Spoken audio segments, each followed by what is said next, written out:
Modesto, California, a quiet town in the Central Coast agricultural region, where rows of walnut and orange trees stretched to the horizon. In December 2002, the Christmas spirit permeated every street. Twinkling lights hung from rooftops, cars were covered in pine needles, and children laughed as artificial snow fell in the shopping center. The house at 523 Covina Street, painted a pale yellow, was similarly decorated. On the porch, a small wooden sign read, "Baby Connor's room coming soon." The homeowner, 7.5 months pregnant, was still seen smiling and greeting her neighbors every morning. Her name was Lassie Denise Peterson. On the morning of December 24, Christmas was just around the corner, and the air was mild and foggy. Lassie planned to walk her golden retriever, Mackenzie, then stop by her mother's house to prepare dinner. Her husband, Scott Peterson, said he was going to the dock in Berkeley to fish. A normal plan, a normal morning, but by noon, Mackenzie returned home alone. The leash was still on, covered in mud. No one knew where Lassie was. The family called the police that Christmas afternoon. Searches began, flashlights sweeping the lawns, helicopters flying low over the Modesto Canal. Police, neighbors, volunteers, everyone hoped she had just fainted or gotten lost. But that night, the artificial snow melted, and there was no trace of Lassie. Her husband, Scott Peterson, gave a television interview with a strangely calm face. He spoke softly, slowly, like a man trying to control his emotions.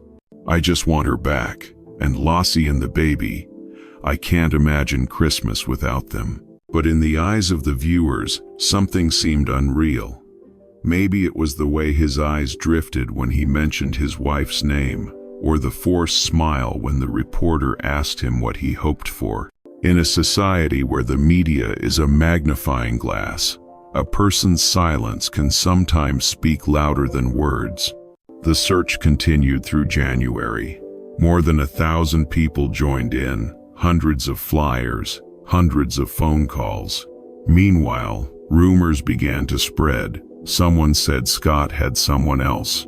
A woman named Amber Frey came forward, saying she was dating him and didn't know he was married. She said Scott had said he lost his wife in an accident, a recording she had made before Lassie went missing. The police listened to the recording in silence. The pieces began to fit. The location of the phone, the car's route, and the small boat Scott said he had set out on December 24. When they checked the GPS, they found he had stopped in the San Francisco Bay Area, exactly where the water flows out near Richmond. In April 2003, 4 months after Lassie disappeared, 2 people walking along the bay discovered a body floating in the water. It was a woman, headless, armless, and legless, with her abdomen torn open. Nearby, a few hundred yards away, was a small male fetus, with its umbilical cord still attached.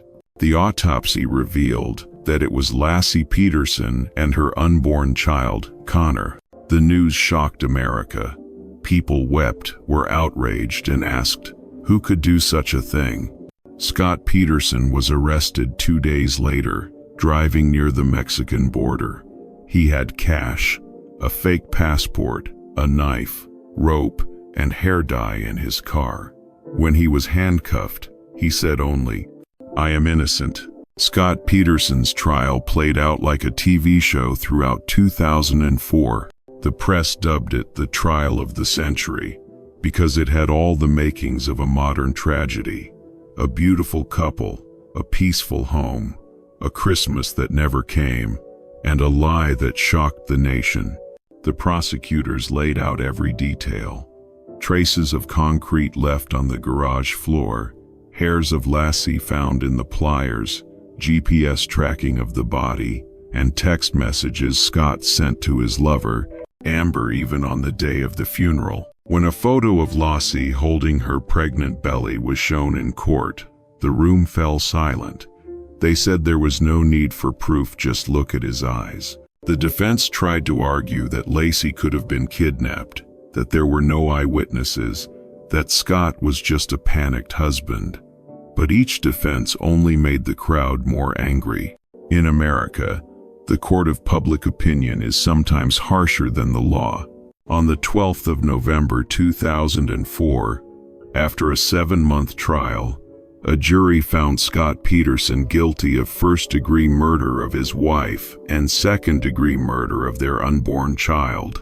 The sentence, death by lethal injection. Scott bowed his head and said nothing. As he was led away, he looked back at Lacey's parents, who were sitting in the front row. Their eyes were dry. After the trial, Lacey's mother said in her final interview, "My daughter believed in love. She believed people could change. But sometimes that belief killed her." The couple's house was later sold. The unfinished nursery was demolished. Neighbors said they could still hear the dog barking in the afternoon, as if Mackenzie were still waiting for her owner to come home. The media eventually quieted down, but the case left a deep mark on the American psyche. It made people look back at the image of the perfect family, the home, the dinners, the smiles, and realize that sometimes, behind the pretty picture, there were cracks that no one saw. Years later, when TV channels made documentaries, people heard Scott's voice from old tapes, low, cold, expressionless. "I didn't kill her. I loved her, but people only hear what they want to hear." A sentence that saved no one. The case was closed, but it was still repeated in media, psychology, and criminology classes as an example of how the public turned grief into entertainment. Some said Scott deserved to die. Some said he was judged by public opinion rather than evidence. But either way, the result was the same. Lassie and Connor never returned. In Modesto, every December, people still light candles on the banks of Dry Creek, the site of the original search. They call it Light for Lacey. The candles sway in the wind, reflecting on the water, like restless little souls. Scott Peterson, imprisoned in San Quentin, is still awaiting execution. But in 2021, his death sentence was commuted to life in prison due to procedural errors. Now he lives quietly in his cell, reading books, writing letters to his family. Some say he still insists on his innocence. Some say he confessed to another inmate. No one knows for sure. Online, their wedding photo is still there. Scott in a black suit, Lassie in a white dress, eyes bright as the California Sunday. Looking at that photo, no one can believe that just a few years later, everything will disappear into the waters of San Francisco Bay. Some cases are more than just crimes. They are tragedies of faith. Lassie Peterson believed in love, and Scott believed in his image.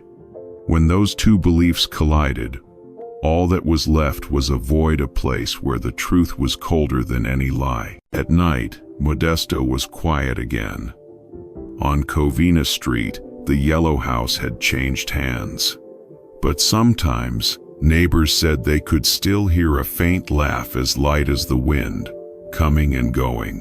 Maybe it was just a memory, or maybe it was something else. A greeting from a woman who didn't make it to Christmas 2002.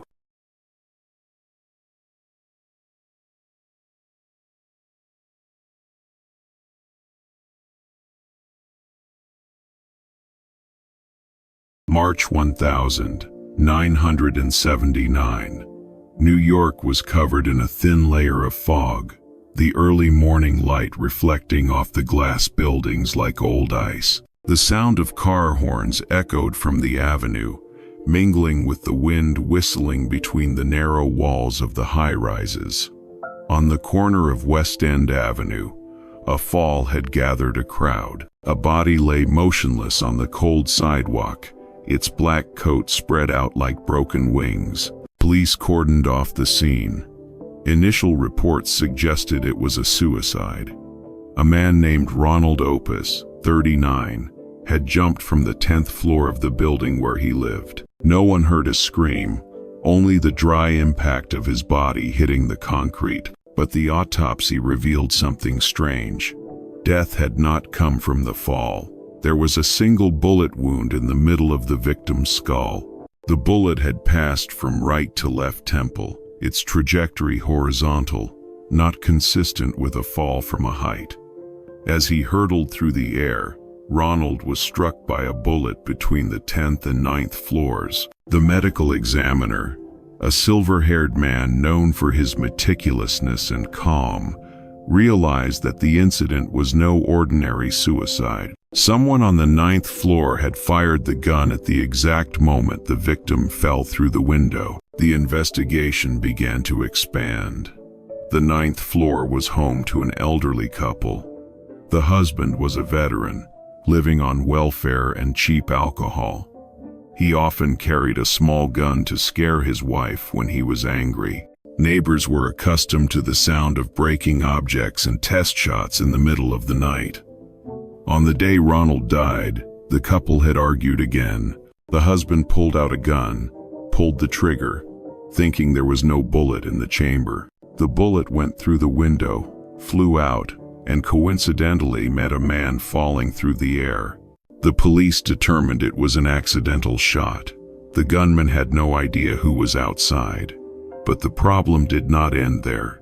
When they searched the apartment, they discovered a detail that turned the case in a different direction. The gun had been unloaded weeks before. Someone had reloaded it without the old man knowing. Bank records and later documents showed that Ronald Opus was the son of the two people who lived on the 9th floor. He had been away from home for many years, living alone and unsuccessfully. Letters to his mother revealed bitterness and despair, along with a deep hatred for his alcoholic father. Recently, when his father discovered and forbade him from providing money to his mother, Ronald fell into a crisis. He thought that if his father died, his mother would receive insurance money and her life would be easier. In his despair and hatred, Ronald secretly tried to find a way to kill himself without involving himself. A month before his suicide, he sneaked back to his old apartment, loaded his familiar gun. He believed that sooner or later, in a drunken stupor, his father would raise the gun and pull the trigger as usual. He wanted fate to take its course. But life never goes according to the script that man has set. That fateful day, when the familiar argument began again on the 9th floor, Frank pulled the trigger drunkenly. The bullet flew in a perfect straight line, through the thin glass, and out into the open air. At that exact second, Ronald, the one who had loaded the gun, the one who wanted his father dead, stepped out onto the 10th floor balcony. The bullet followed a short trajectory and met him in midair. Death was instantaneous. There was no chance for regret, no last words. The coroner's final report was written in a small room overlooking Central Park. He sat for hours by the window, watching the bare branches sway in the wind. When he stopped writing, he concluded that Ronald Opus had not died from an act of suicide, but from the direct result of the bullet he himself had put into the barrel of the gun. His death was a perfect circle of reactions, where the beginning and the end met. A plan for revenge, an act of self-destruction, and an accidental shot all woven together in a perfect loop. He had created the cause of his own death. The case was closed. No one was charged, because the killer and the victim were the same person. The file in the forensic archives was marked with a short line: Special circumstances, death by spontaneous causal chain. The city was still noisy. Neon lights illuminated the windows. But the house where Ronald lived was different. The 10th floor window was always blown open by the wind, even though it was locked. Whenever the night wind blew, one could hear a slight whistling sound, like the air being torn. Occasionally, in law classes, Ronald Opus's name would be mentioned as an example of the limits of human intention. The students argued over whether he was a victim, a perpetrator, or just a piece in a game played by fate. No one had an answer. The old case file still lay in a metal cabinet in the basement of the Manhattan courthouse. On the cover, the old ink had faded, but the handwritten scribble was still legible. When men try to manipulate fate, fate smiles and returns it to them.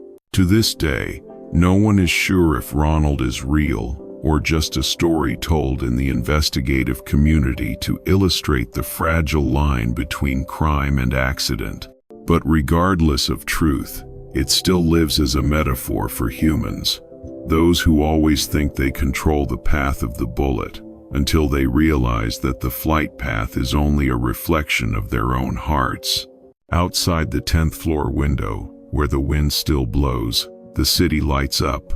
Shadows drift across the glass, pale yellow windows, layers of light and darkness.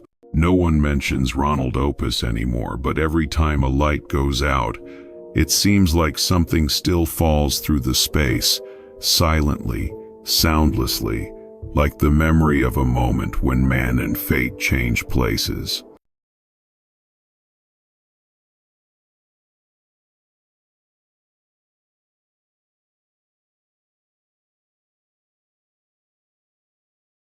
Boston, the 15th of April 2013. A clear morning, the sky as blue as a sheet of glass, and the April sun shining on the flag-lined streets. The city was old but full of life, carrying with it the pride of a holiday. More than 30,000 runners passed through Copley Square, their footsteps mingling with the cheers of the spectators. The Boston Marathon, America's oldest race, a symbol of strength and unity. No one knew that just a few hours later, it would turn into one of the most brutal mornings in modern history. On the sidewalk near the finish line, families gathered. Some held cheering signs. Some children sat on their fathers' shoulders. In the crowd, two young men stood among the other spectators. No one paid attention to them. They carried backpacks, and nothing seemed out of the ordinary except for their quiet gazes. When the countdown reached 2 hours 49 minutes and 43 seconds, everything was normal. Then, in a split second, the world shattered. A loud bang ripped through the air. The ground shook. White smoke billowed like a rain of dust. Screams, running feet, sirens. 12 seconds later, a second bomb exploded more than 100 meters away. The entire Boylston Street turned into a sea of chaos. Flags were torn, shoes were thrown, and the smoke was thick with the smell of metal, gunpowder, blood, sweat, and dust. 3 dead, hundreds injured. In a few seconds, the race of wills turned into a fight for survival. Boston fell silent after that. The once noisy city suddenly stopped breathing. Police, FBI, ambulances, military, thousands of people poured into the streets. Images from hundreds of security cameras were rewinding, each frame slow, each face blurred. On the monitor screen, people recognized 2 figures in gray and black shirts, carrying backpacks, walking against the stream of runners. One of them turned back, glanced toward the lens. That gaze was cold, emotionless, as if detached from the world. 2 days later, their identities were established. Tamerlan and Dzhokhar Tsarnaev, brothers of Chechen origin. Their story began further afield, in the cold mountains of southern Russia, where war and exile had etched the memories of a generation. They came to America with hopes of freedom, education, sports, small dreams. But over time, dreams were shattered in isolation, in extremist videos, in hatred fueled by twisted ideals. After the explosion, Boston became a city of eyes. Cameras, helicopters, armored vehicles, every street corner was searched. For several days, America held its breath. The streets were empty. Schools were closed. People locked their doors waiting for news. The darkness was not in the night, but in the waiting. On the night of April 18, in Cambridge, two brothers hijacked a car, killed a young police officer. The chase began. Gunfire rang out through the Watertown neighborhood. Bullets flew. Grenades were thrown. Smoke billowed through the houses. When it was all over, Tamerlan Tsarnaev lay motionless on the street, his brother dead in the gun battle. His brother, Dzhokhar, fled into the darkness. Boston entered the next morning in an eerie silence. Thousands of police officers fanned out, searching every backyard, every cellar, every garage. People looked out their windows, saw snipers on rooftops, saw armored vehicles parked in the streets. The city became a giant iron net. On the afternoon of April 19, a resident went behind his house to check the boat parked in the yard.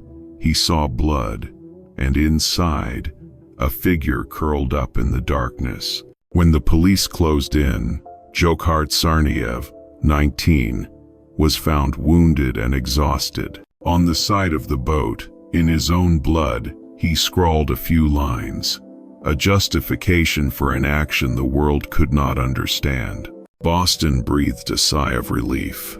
The city lit up again. People brought flowers, carried candles, gathered in Copley Square, where it all began. Amid the lingering smell of smoke and dust, white flowers bloomed as a sign of resilience. But the story was not over. The investigation widened. The trials lasted for 2 years. The image of Dzhokhar in the courtroom, thin, silent, eyes downcast, became a symbol of the contrast between youth and crime. People said it was incomprehensible. A college student, once loved, once laughed in class, turned terrorist. The truth, like all crimes, lay in the untouched void. Loneliness, hatred, and the blind belief that death could create meaning. The court sentenced him to death. But the sentence was not enough to erase the pain. It only put a final period on a story that no one wanted to read again. Boston slowly revived. The following year, the marathon took place again. Tens of thousands of runners running through the place that had been stained with blood. New yellow paint was painted on the pavement, brighter, more steadfast. With each step, the heart of the city continued to beat. The city did not forget. On Boylston Street, a small memorial was erected, engraved with the names of the 3 dead and the word stronger.